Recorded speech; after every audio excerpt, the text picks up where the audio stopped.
All right, guys. So I was originally going to end this episode out with Agatha All Along, seeing as it was the finale, right? It was the series finale. And of course, we talked about Agatha All Along, but something else interesting happened during the week. And I decided, barring anything else crazy happening before I finish this recording, and before I upload the podcast, we'll be talking about this new MCU television trailer as the final segment of this podcast, because I think this is really interesting, right? It gives you a little bit of an insight into some projects that we haven't really heard that much about since really the beginning of the year. I mean, it's been a long time since we've heard about any of these projects other than little snippets here and there.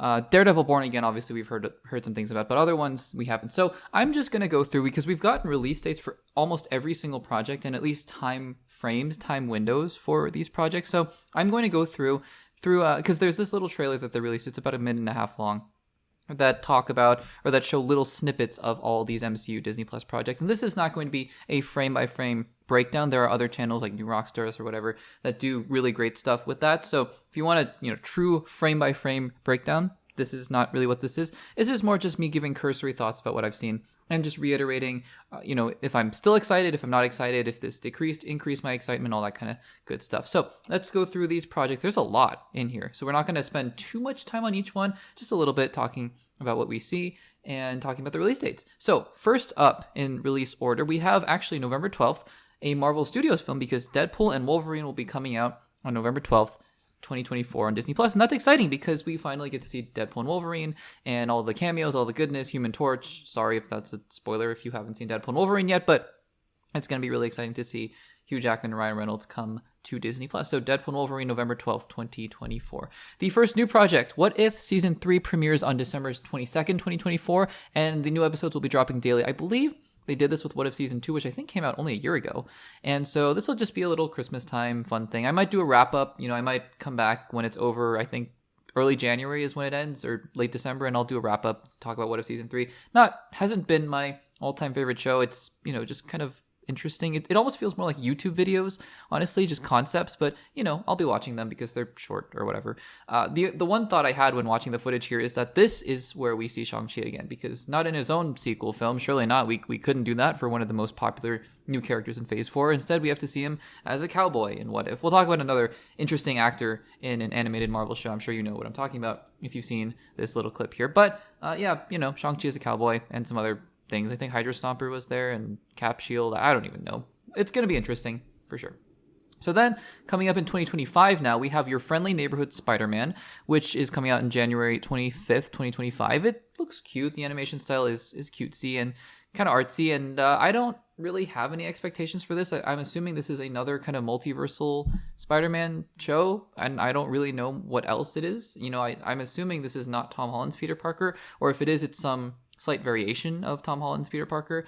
I know that Norman Osborn is going to be in it, Harry Osborn, and Doctor Strange is going to be in it, Daredevil is going to be in it. So I honestly have no idea what to expect from this show, and we'll see. We'll have to see about it, but it looks cute. Definitely looks cute. Speaking of Daredevil, though, we get our first actual footage, not the leaked D23 trailer, but our first actual look at the footage for Daredevil Born Again, coming March 4th, 2025. And there are some really interesting snippets here. We obviously see more interactions between not Kingpin and Daredevil, because, Charlie Cox gave an interview recently where he said, you probably won't see those two characters, those two alter egos, I should say, interact that much, because they really are going to, you don't expect one of them to come out alive if they come confront each other. And I think that's fair. But I think we will get a lot more of Wilson Fisk and Matt Murdock. And I think we see that in the trailer. They're having lunch or dinner together at a diner. They're talking about their careers. It looks like they're both doing well, quote unquote, and moving up in the world. And we also see some other fun characters like Muse.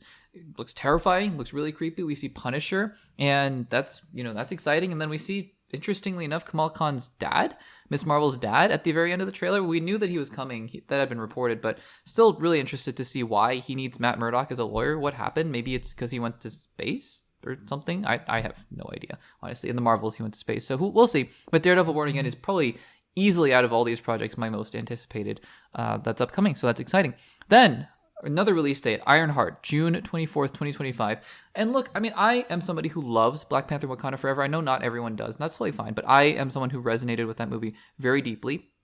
And it was helping, it was part of my catharsis and emotional healing after Chadwick Boseman died. And I know that I've never even met the guy, and I the movie really just was an emotional movie experience for me. That being said, Ironheart, not my favorite part of the movie. I think that she could have been handled a little bit better. She was just kind of there, and then she left, and seemed like just set up for her own Disney Plus show. I will say the suit up here looks very cool. I think in Black Panther: Wakanda Forever, the suit, as seems to happen in the MCU, whenever someone gets a vibranium anything or whatever, or nanotech or something like that, it just looks more glossy in CGI. But here the suit actually looks quite good. It's reflective. So it feels very tactile. It almost feels like those engineering projects, those Boston Dynamic robots, kind of feels a sleek metallic, I guess, kind of finish, which I like because it's very, it pays homage to the old Iron Man suit. So that's cool. Looks more tactile. And then we see the hood a little bit, Anthony Ramos, and it looks, I don't know how to feel about it. I'm not excited, but I'm not excited either. It's very similar to how I feel about Agatha All Along, just how I felt before watching the show for Agatha All Along, and maybe to a lesser extent Echo, because Echo I didn't even know what to expect from Echo, and we got Echo, and now it seems like we're not going to see the character again. I don't know. But yeah, I mean, we'll see about Ironheart. We'll see how it fits into the wider MCU. Rumors of Mephisto showing up, so we'll see. We'll see about that. And then on August, it is August 6th, 2025, we will get Eyes of Wakanda. Speaking of Wakanda, this is an animated show that goes through history and shows Wakandan history. And honestly, for animated shows, this is more of what I wanted to see. Canon MCU shows that you really can't do an entire show about or an entire movie about, so you just do a 4-episode animated special, and I think that that's cool. Honestly, would prefer to see these kinds of things more often than Your Friendly Neighborhood Spider-Man. I have no idea what that's about, but yeah, this looks interesting. We didn't really get to see anything about it, but there is that. Another animated show, Marvel Zombies. I don't know what we're doing here. This comes out on October 2025. Yeah, I mean, Blade as Moon Knight. So Mahershala Ali is officially in the MCU now, or he was in the MCU, I guess, in Eternals, but he's now officially in the MCU as an animated character. He still has not appeared in live action as Blade, so there's that. But yeah, I mean, honestly, could not care less about this show. I don't see the point in it, but it's gonna come out, and I'm sure I'm gonna watch it and talk about it on this podcast in a year. Good grief, in a year. And yeah, there is that. So Marvel Zombies. And the final project to talk about here is one actually that we got some decent footage for, and that's Wonder Man, coming out in December 2025. Wonder Man is interesting because it looks like it's really diving into the whole Hollywood aesthetic. It takes place in Hollywood. It's an actor, Simon Williams, I think, who is going to try to play this fictional part of Wonder Man who also has powers in a certain sense. And it's going to be interesting to see that. And I love the dynamic here between Ben Kingsley and Yahya Abdul-Mateen. It's great. It's great to see Ben Kingsley back. It's fun that they keep inserting him back into projects like Shang-Chi and now into Wonder Man. I think that's really fun because Ben Kingsley is awesome.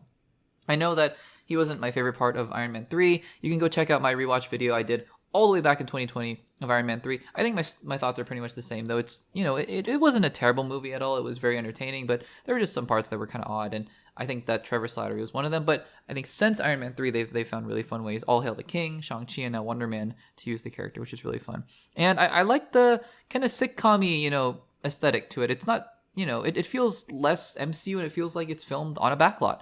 And I think that's totally the point, and I'm actually quite interested in it. I wouldn't say I'm excited yet. I just don't know what to expect from the show, because it feels like it could be a WandaVision kind of thing, right? Not that emotional, but sort of the aesthetic of just doing something different in the MCU. And I think that that's awesome. So guys, those were all the projects that we got some looks at, some glimpses at in the MCU television trailer. Are you excited for any of them? I would say out of these projects, I think it's clearly number 1, it's Daredevil Born Again. I think number 2, though, would have to be Wonder Man, followed by Ironheart, and then, the animated shows. I'm not super interested in the animated shows, honestly, but still, if you guys are, let me know in the comments down below.